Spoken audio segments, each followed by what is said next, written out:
18 taraf qo'shini yig'ilgan vaqtda Sauso Nimishq saxtiyarlik bilan aldaydi. Buningda ikki muhim sabab bor. Buning ikkinchisi eng muhim. Yurak berib, oltin tarafni yo'llab saqlayotganligin filmda. Ushbanchilik ko'rgan hamma do'stlar 18 taraf qo'shini yig'ilgan vaqtda Sauso saxtiyarlik yuzib ekilib ular aldaydi. Ammo keyin oldiganligini bilib bor. Undan bo'lsa, Sauso Nimishqqa bunday saxtiyarlik yasaydi.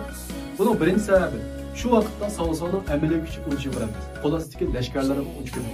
Boshqa taraf qo'shinlarni silishtirgan vaqtda uning hech qanday amaliy yo'q deyish. Demak, u bu saxtiyarlik orqali, ya'ni shu saxt qalpoqni kiyish orqali ularning hurmatiga erishmoqchi.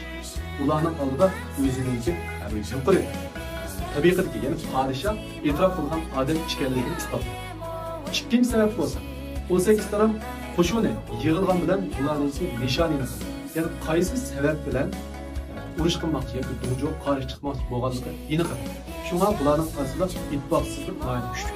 Demak, Sauso shu yorliq orqali, ya'ni podshohning yorliq bo'lsa, meni tutqizinglar degan bir so'z degan gapga yig'ish orqali 18 taraf qo'shini bir nishonni qaratmoqchi, ya'ni nishonni bir narsaga qaratmoqchilar. Shu orqali ularni ittifoqlashtirib, do'joni mavjud. Demak, agar sizning qo'shiningizni qo'l ostidagi ishlarni chechilib ketish, hamkorlashamas ahvol ko'rilgan bo'lsa, cho'qim bir aniq nishon kamchilik. Shu aniq bir nishon tiklash orqali hammalarning nishonini bir yo'qotish orqali ularni bir niyat bir maqsadga mang'uz.